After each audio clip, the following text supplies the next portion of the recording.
Hi, welcome. On this video, once again, I want to respond to the latest and greatest from Zak George. And here in this post, I found the title was interesting to say the least. However, okay, again, just like my series calling it flipping the script, and again, referring to flipping the script on the trash science. So I'm actually flipping everything right side up. Here, the title, as you can see here, the biggest lie in dog training. And again, totally, okay, talk about out of context. But again, I talk about what is the big lie in dog training. Well, the big lie in dog training is that training, okay, takes a path of a learning-based exercise once a relationship problem is already underway between the dog and the owner. And again, this speaks to the fact that trainers like Zak George do not connect the dots properly, okay, in terms of how a dog's decision-making process is influenced and governed at the social level, depth, okay, in terms of connecting dots by way of what even in terms of behavioral issues represent. Again, I talk about, as dog gains more and more control in the relationship, how that's manifesting. And again, tying this into even the parenting example, okay? Once a child has become selfish, it is not a learning-based exercise. It takes a path of a intervention. Again, considering and auditing in terms of even the parenting style that is in play, the parent's role in the relationship, all the same themes I talk about, the same themes that are missing, okay, by way of this very popular idea. So again, we talk about the lie in dog training. Well, I'm gonna play some of this because once again, talk about Zak George, even trying to, in a lot of these videos here now, he's trying to tie in, this is somehow, settled science. It's the most ridiculous statement ever, okay?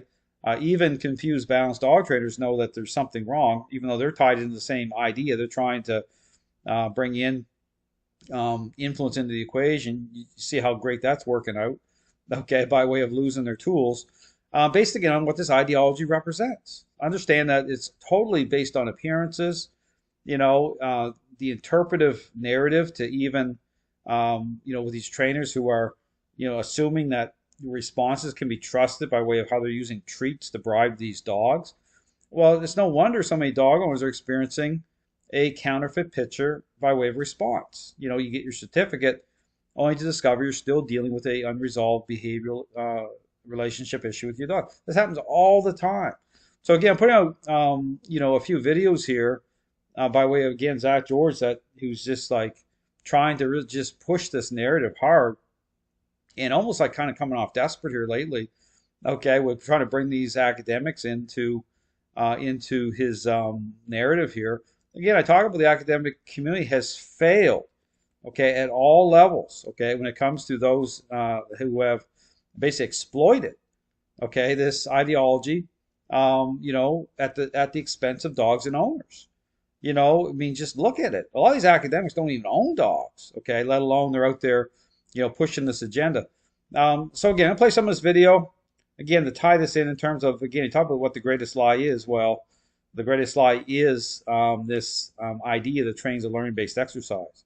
Welcome to a truly special episode today. We are joined by one of the most influential figures in the field of animal welfare science. Dr. Eduardo Fernandez's groundbreaking research has reshaped the way both professionals and guardians approach teaching and raising their animals. See, that's a joke right there. I mean, those who, again, are advocating this ideology is not groundbreaking, okay? It's actually, shameful, okay? That you have academics out there who, in spite of all the inherent problems, are not willing, right, to confront them. So again, we talk about this as, science. Well, science is real science based on truth.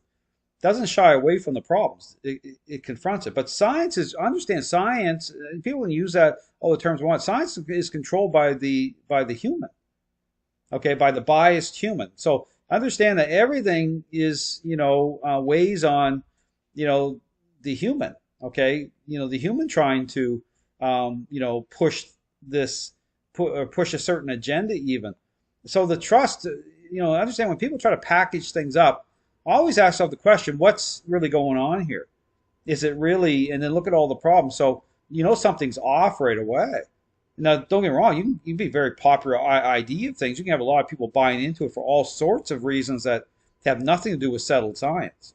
And this is what's happened. This idea of things exploits people's emotions. Because here's the thing. You have trainers out there like, say, Dr. Ian Dunbar, who calls, his whole thing is, science-based training with feeling.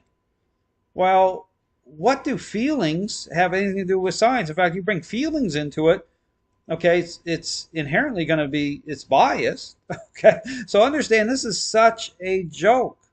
In this episode, we dive into a broad range of relevant critical topics to our field. These topics touch on the very heart of animal training. For example, we're going to explore the use of aversive methods and their long-term implications, some fascinating moments in the history of animal. So again, understand that the whole thing this whole ideology is not based on depth, okay? Even you talk about all these studies, right? Even being able to reconcile response of dogs properly, it ties in socially.